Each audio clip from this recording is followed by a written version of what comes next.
علم ہنر امن و اخوت کو کرے عام، علم ہنر امن و اخوت کو کرے عام، عالم منبر کا ملے سب کو یہ پیغام، نفرت یہ مٹے دیپ جلے پیار و وفا کے، نفرت یہ مٹے دیپ جلے پیار و وفا کے، سنت قرآن کا رہے لب پہ صدانا، علم ہنر امن و اخوت کو کرے عام، علم ہنر امن و اخوت کو کرے عام، عالم منبر کا ملے سب کو یہ پیغام، عالم منبر کا ملے سب کو یہ پیغام۔ قال النبي صلى الله عليه وسلم لأن يهدي الله بك رجلا واحدا خير لك من حمر النعم۔ اسلام نے جو حد مقرر کی ہے اس سے آگے بڑھ کر نماز نہیں پڑھتا، روزے نہیں رکھتا اور دوسرے شرعی اعمال کو نہیں برتتا، اگر دل صالح نہ ہو تو ہمارا کوئی اعمال صالح نہیں ہو سکتا۔ تم زنا کے قریب تک نہ جاؤ۔ اے مومنو، تم سب کے سب اپنے رب سے توبہ کرو۔ ایسی تمام باتوں کو جس سے عورت کی عزت اور حرمت متاثر ہوتی ہے اس پر بٹا لگتا ہے۔ جوش اور جذبات کی عمریں ہوتی ہیں، ان عمروں میں ان کے بہکنے کے اندیشے زیادہ ہوتے ہیں۔ کہ ایک انسان حلال کھاتا ہو، حلال کماتا ہو۔ وہ ایک جو کچھ بھی قرآن میں ہے اس کی عملی تشریح، اس کی عملی تفسیر اللہ کے رسول کی زندگی۔ وہی ایسی باتیں کیا کرتے ہیں جن کا حقیقت سے کوئی تعلق نہیں۔ رسول اللہ صلی اللہ علیہ وسلم نے فرما دیا کہ لا نبی بعدی، میرے بعد کوئی نبی نہیں آنے والا ہے۔ اپنے وقت میں تمام دنیا پر فضیلت عطا فرمائی۔ اللہ کی رسی کو مضبوطی کے ساتھ پکڑ لو، وَاعْتَصِمُوا بِحَبْلِ اللَّهِ جَمِيعًا وَلَا تَفَرَّقُوا، آپس میں تفرقہ بازی مت کرو۔ آج ہماری گفتگو کا موضوع ہے نیک صحبت اور انسان پر اس کا اثر۔ اسلام دین فطرت ہے، اس کے اشارے قرآن میں بھی ہیں اور حدیث میں بھی۔ فطرت اللہ التی فطر الناس علیہا لا تبدیل لخلق اللہ ذالک الدین القیم۔ یہاں اسلام کو دین فطرت کہا گیا ہے۔ ایک حدیث میں ہے جو متفق علیہ ہے، کل مولود یولد علی الفطرہ فابواہ یہودانہ او ینصرانہ او یمجسانہ۔ یہاں بھی فطرت سے فطرت اسلام مراد ہے۔ یہی فطرت انسان کو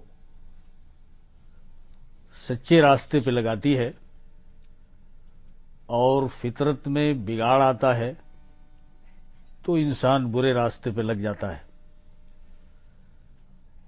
ضروری ہے کہ آدمی اپنی زندگی میں اس فطرت کی حفاظت کرے اور نیک صحبت اپنائے، بری صحبت سے بچے۔ یہ انسان کو اپنی سچی فطرت پر قائم رکھنے کے لیے بہت ضروری ہے۔ اور قرآن مجید میں اس کا ذکر آیا ہے۔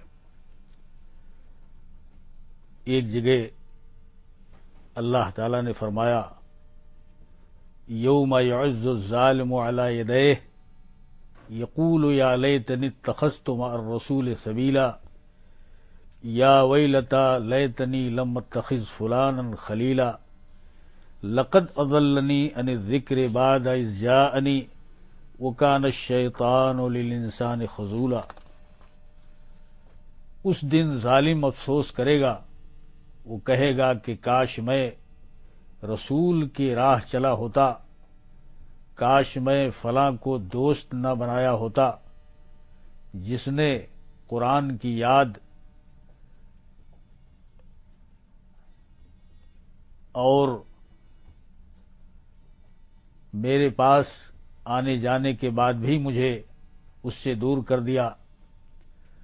اور شیطان تو انسان کو رسوا کرنے والا ہے ہی۔ رسول اللہ صلی اللہ علیہ وسلم نے نیک صحبت کی ترغیب دی ہے، بری صحبت سے بچنے کے لیے مثالیں دے کر بتایا ہے۔ ایک حدیث میں آپ فرماتے ہیں کہ نیک اور برے دوست کی مثال مشک والے اور بھٹی پھونکنے والے کی طرح ہے۔ مشک والا یا تو تمہیں خوشبو دے گا یا تم اس سے خوشبو خریدو گے یا پھر اس کی خوشبو ہی تم پاؤ گے، مگر بھٹی پھونکنے والا یا تو تمہارے کپڑے جلائے دے گا یا تم اس کی بدبو پاؤ گے۔ اس میں اچھا ساتھ، اچھا ساتھی، اچھا دوست اپنانے کی برکت بتائی گئی ہے اور برے ساتھیوں کی خرابیوں کو اجاگر کیا گیا ہے۔ بعض حدیثوں میں آتا ہے کہ لوگ سفر کریں تو جماعت بنا کر کے سفر کریں، اکیلے سفر کرنے والے کو آپ نے فرمایا کہ وہ شیطان ہے۔ الراکب شیطان، اکیلا سفر کرنے والا شیطان ہے۔ والراکبان شیطانان، دو سفر کرنے والے سوار دو شیطان ہیں۔ والثلاثۃ رکمن، اور تین سفر کرنے والے یہ قافلہ اور جماعت ہے۔ تو تین آدمیوں کے ذریعے سے انسان میں بھلائی پیدا ہوتی ہے۔ کوئی بیمار پڑے تو ایک کو اس کے تیمارداری میں رکھ چھوڑ کر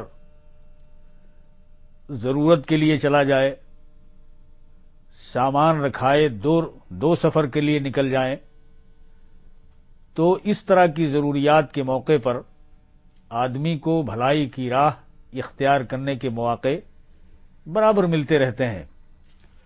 اسی لیے ضروری ہے کہ اچھی صحبت اختیار کی جائے، بری صحبتوں سے پرہیز کیا جائے۔ اسی لیے اس بات کی تاکید کی جاتی ہے کہ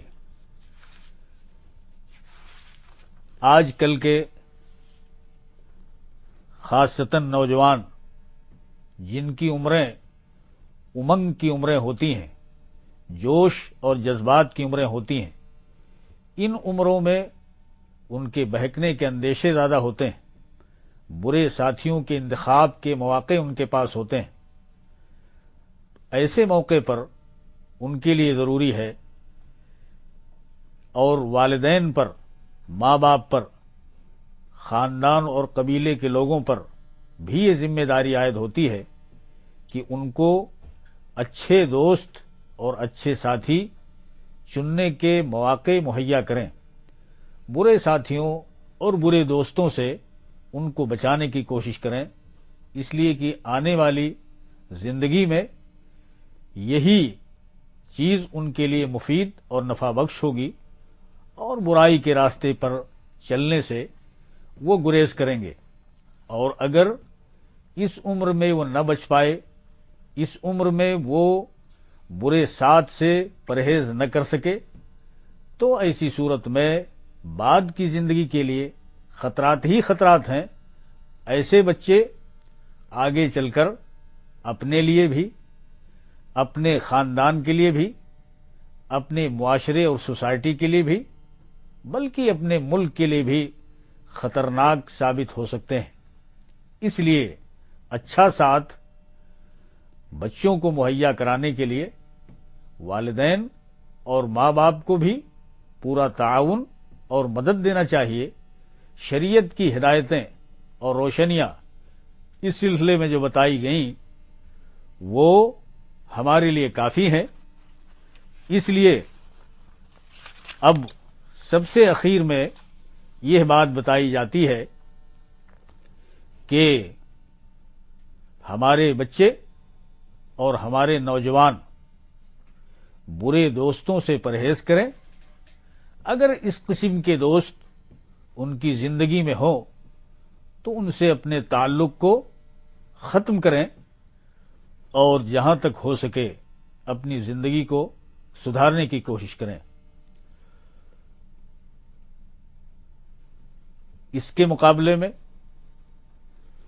دوست چنیں تو اچھا دوست چنیں جو ان کو نیکی کے راستے کا مشورہ دے، خود بھی بھلائی پہ چلتا ہو، بھلائی کے راستے پر چلانے کا مشورہ دے، اور ایسے ہی آپس میں دوستوں سے لڑنا جھگڑنا اس قسم کی چیزیں چھوڑ دیں، اس لیے کہ لڑائی یا گالے گلوج اور مار پیٹ اس کے اثرات زندگی میں بہت دیر تک باقی رہتے ہیں۔ گالی دے دیا، جیسا کہ گالیاں سماج میں چلتی ہیں تو بہت دنوں تک دل میں کسک پیدا کرتی ہیں، زخم کی طرح ابھرتی ہیں، یاد آتی ہیں کہ فلاں میرا دوست تھا اور فلاں موقع پر اس نے ہم کو گالی دی تھی۔ اس طریقے سے وہ چیز بہت یاد رہتی ہے۔ یہ چند باتیں ہیں جو اس سلسلے میں کہی گئیں۔ ہم سمجھتے ہیں کہ ہمارے نوجوان بھائیوں اور عزیزوں کے لیے یہ ہدایات کتاب و سنت کی روشنی میں اور علماء کے تجربات کی روشنی میں ہم سب کے لیے نفع بخش ہوں گی۔ السلام علیکم ورحمۃ اللہ۔ نام تو نے محمد علی رکھ لیا، کیا یہی بس مسلمان کی پہچان ہے؟